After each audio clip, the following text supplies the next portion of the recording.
안녕하세요. CR국어 양인쌤입니다. 오늘은 형태소에 대해서 정리해 보겠습니다.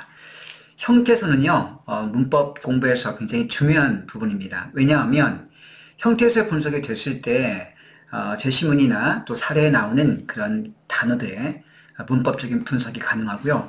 그 분석이 가능할 때 비로소 선제의 OX 판단을 정확히 할 수 있기 때문입니다. 여러분이 오늘 강의를 잘 듣고 분석력을 키운다고 한다면 문법 문제에서 분명히 한두 문제 이상 더 맞을 수가 있습니다. 자, 그러면 시작해 보겠습니다. 자, 형태소가 무엇이냐? 중학교 1학년 교과서에 나오는 개념입니다. 형태소. 자, 그건요. 자, 뜻을 지니고 있는 가장 작은 말의 단위를 가리킵니다. 자, 한 번 더 줄이면 의미의 최소 단위라고 하죠. 자, 많이 들어왔던 익숙한 개념입니다. 자, 그럼 여기서 좀 주의할 것이 하나 있습니다. 이때 뜻이나 의미를 가리키는 게요, 우리가 알고 있는 실질적 의미, 이것만 포함되는 게 아니라 이때 뜻과 의미가 두 가지 의미가 있다는 사실을 우리가 기억해야 됩니다. 첫 번째는요, 실질적 의미를 가리킵니다. 이건 뭐 상식이죠? 예, 그런데 삶, 우리의 삶은 아름다웠대요. 삶이란 단어가 있다. 적읍시다. 자, 삶이란 단어에서 형태소를 분석해보면 살다의 살 플러스 미음으로 분석이 됩니다. 그렇죠? 이때 여러분, 이때 살이라는 형태소는 살다, 뭐 live 같은, 영어의 live 같은 의미, 즉 실질적 의미를 갖고 있는 부분이 되겠죠? 자, 우리가 이것도 형태소의 내용으로 취급합니다. 자, 실질적 의미를 갖고 있는 부분이기 때문이죠. 자, 그런데 이것만 형태소로 인정하는 게 아니고요. 자, 삶이라는 단어에서 뒤에 미음이라는 어떤 자음이 붙어 있습니다. 그럼 이 자음은요, 어떤 기능을 합니까? 그렇죠? 문법적 의미를 갖고 있습니다. 그럼 문법적 의미도 의미에 포함된다는 사실을 기억하는 게 중요합니다. 자, 우리가 흔히 상식적으로는 실질적 의미만 의미에 포함되겠다, 이렇게 생각하기 쉽잖아요. 그러나 지금 쌤이 설명한 대로 문법적 의미도 의미에 포함된다는 사실을 기억하고 있으면 되겠습니다. 예컨대 아까 쌤이 들었던 삶에서, 자, 살이 실질적 의미라면 뒤에 나오는 미음은 문법적 의미를 지니고 있는 것이죠. 자, 어떤 문법적 의미 기능을 지니고 있습니까? 자, 살다라고 하는 단어가 동사인데요. 이 동사의 어근 살에, 자, 미음이라는 이 자음이 붙어서, 이 동사의 어근 뒤에 붙어서 명사의 성질을 갖게 해줍니다. 자, 명사의 성질을 갖게 해주므로 이러한 문법적 기능을 하고 있는 거죠.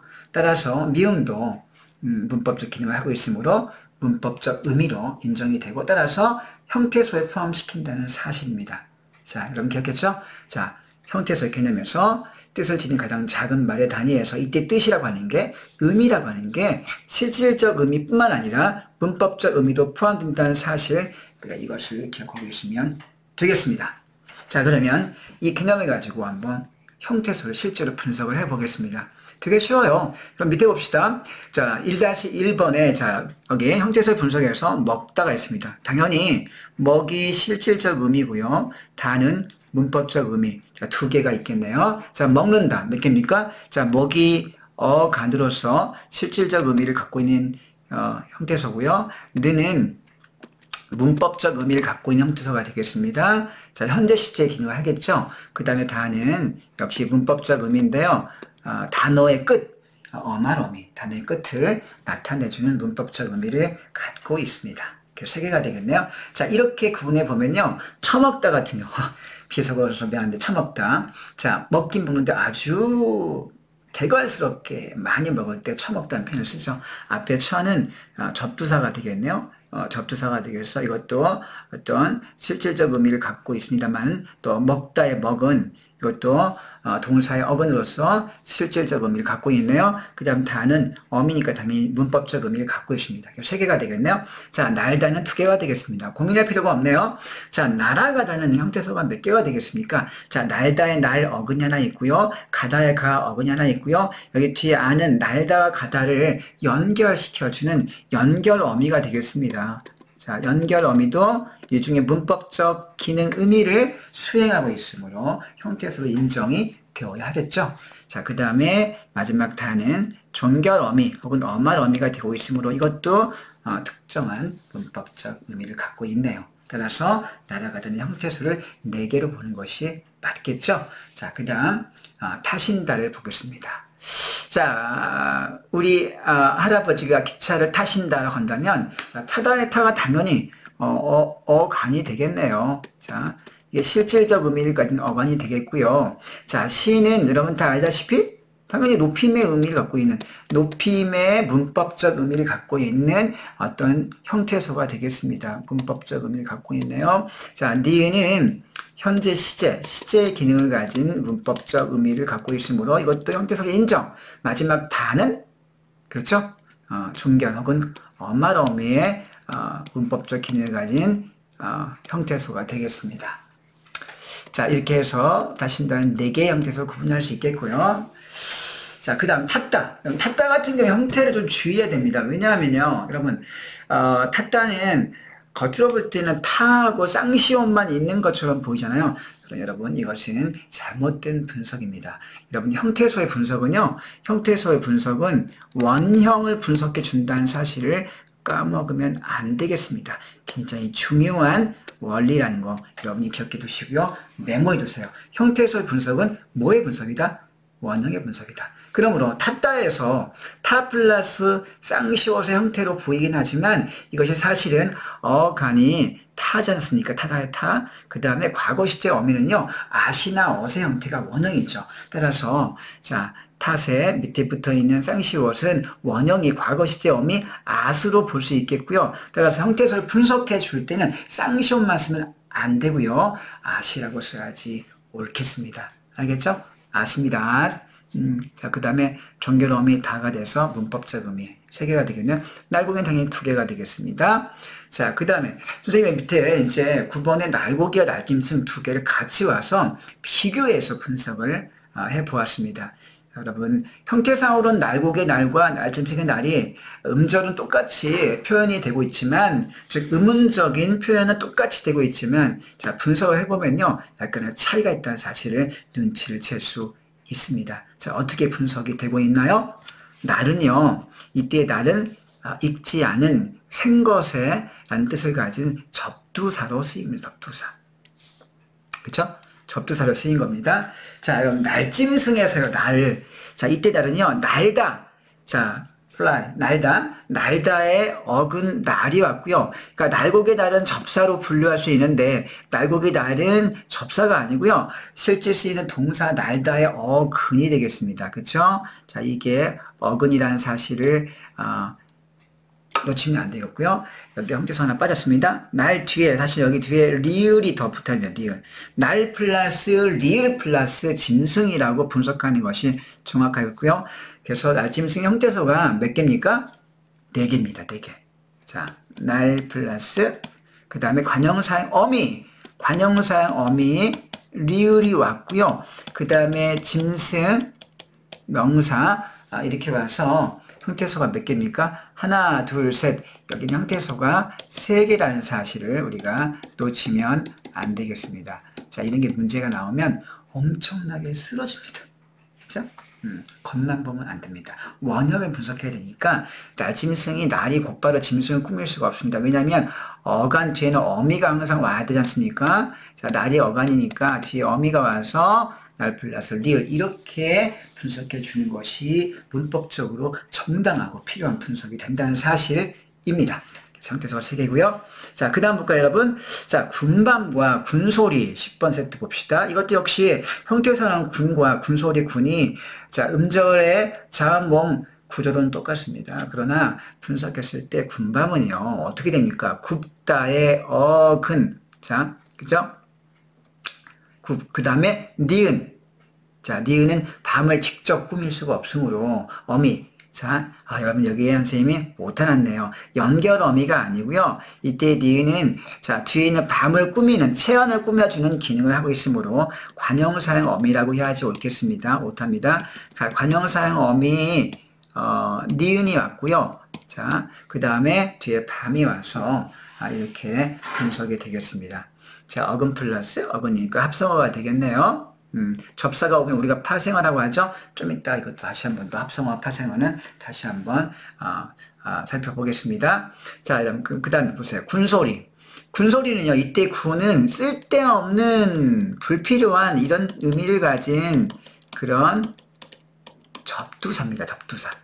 접두사고요. 그 다음 소리는 자 어근이기 때문에 바로 꾸밀 수가 있죠. 그래서 접사 플러스 어근의 파생어로 분석할 수 있겠고요. 형태소는 두 개가 되겠습니다.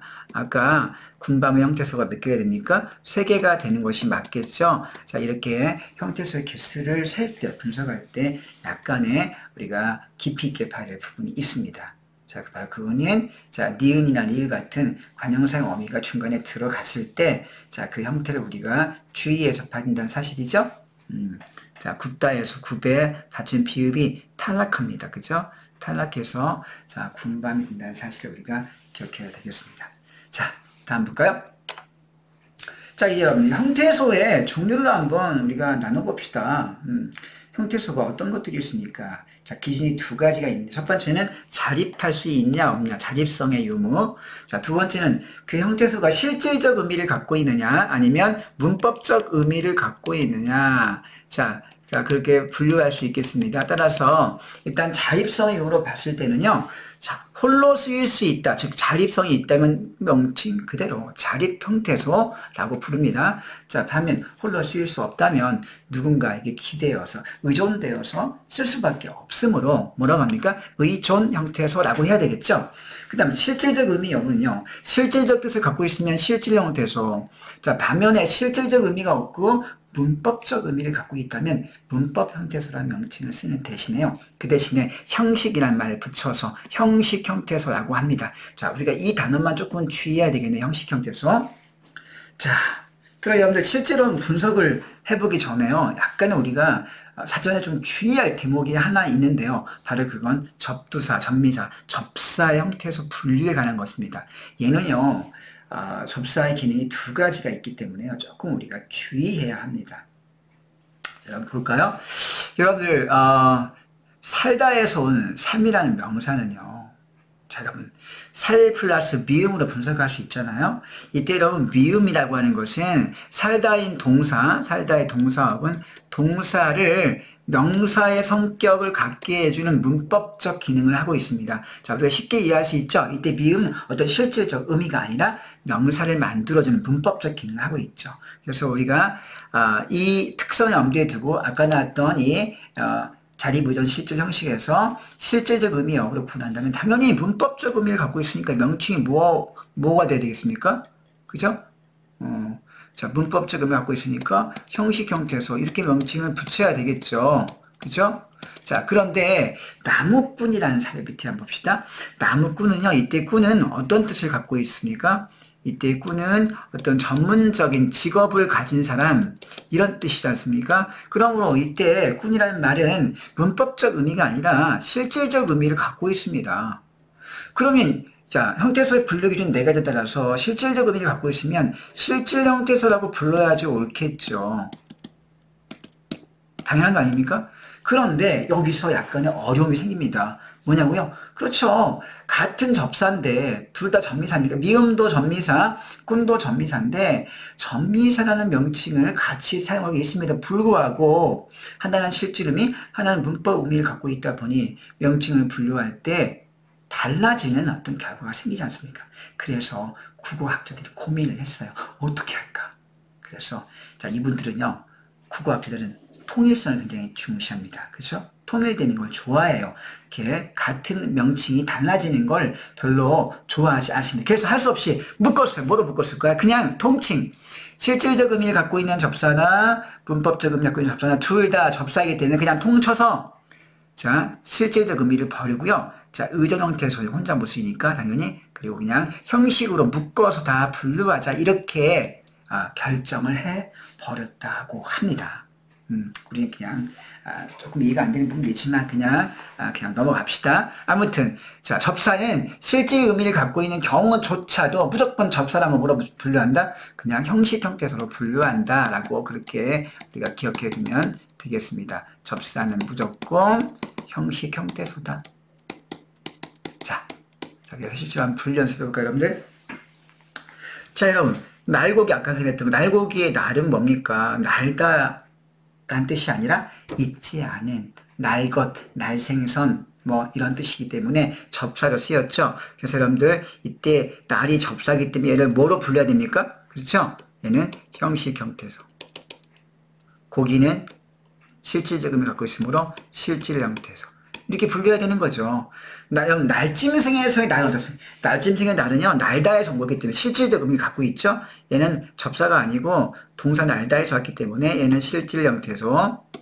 그리고 날짐승의 리을. 자, 이때 관용사용 어미 리을이 쓰였죠. 이걸 추리해 볼 수 있는데, 자, 이때 리을이 쓰인 것이 나중에 앞에 게 탈락했지만 어쨌거나, 자, 리을이 문법적 기능하는 형태소이기 때문에 얘는 형식 형태소로 분류해야 되겠죠. 그리고 짐승은 명사 어근이니까 당연히 실질 형태소가 되겠습니다. 자, 이렇게 명칭을 붙이면 돼요, 여러분. 아시겠죠?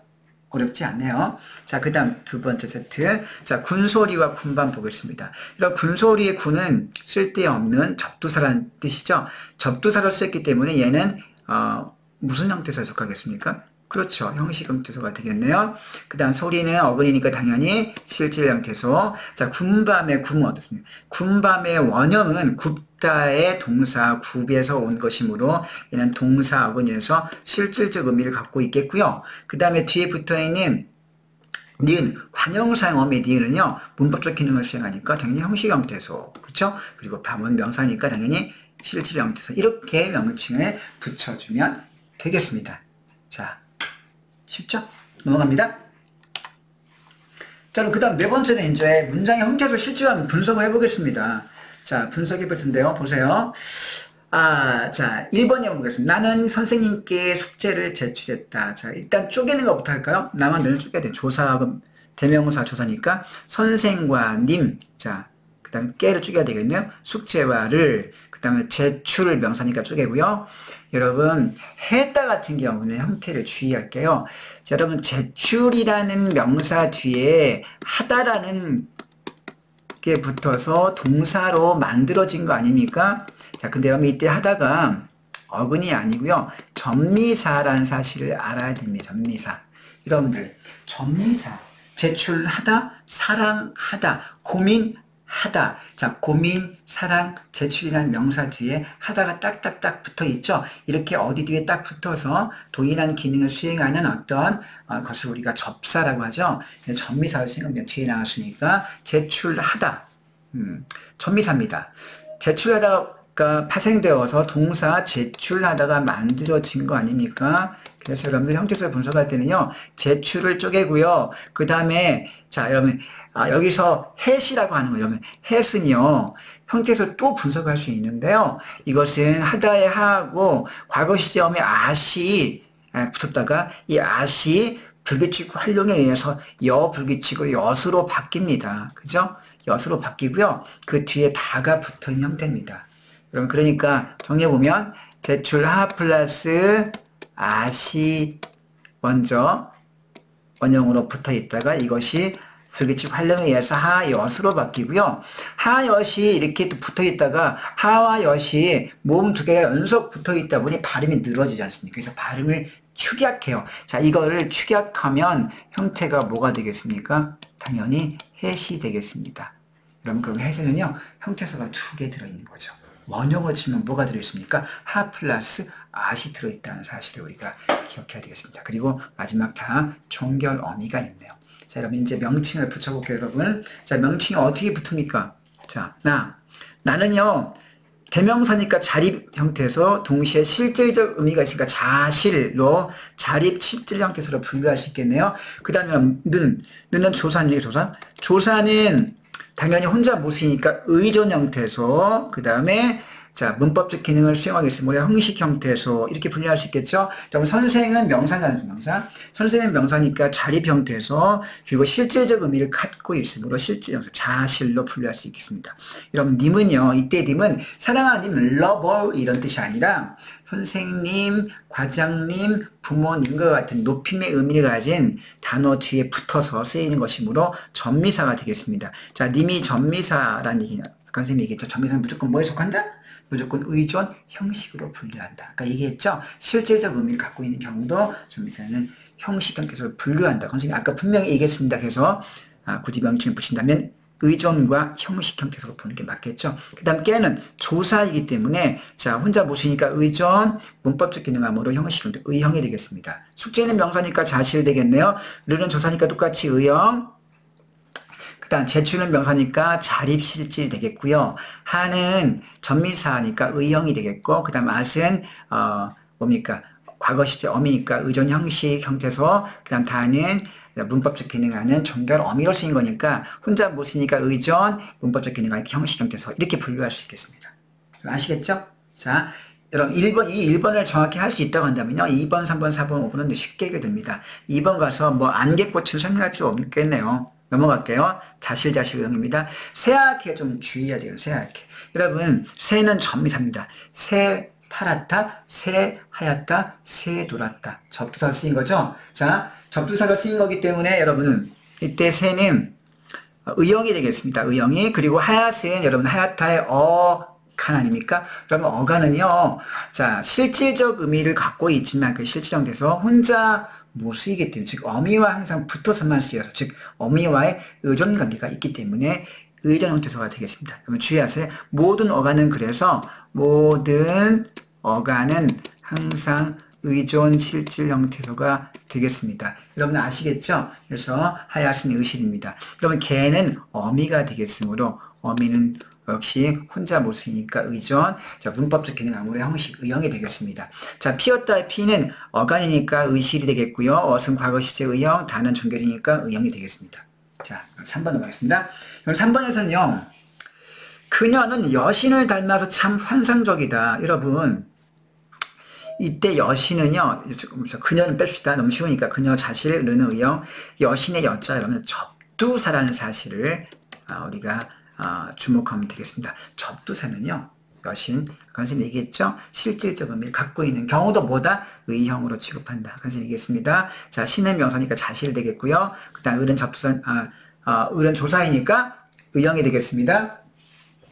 닮아서, 그럼 닮다의 닮은 어간이니까요. 의실이 되겠네요. 자, 어간은 의실, 그 다음에 아서는 어미니까 의형이 되겠습니다. 그러면 참, 영어로 very, 그러니까 much란 뜻이니까 부사가 되겠습니다. 부사.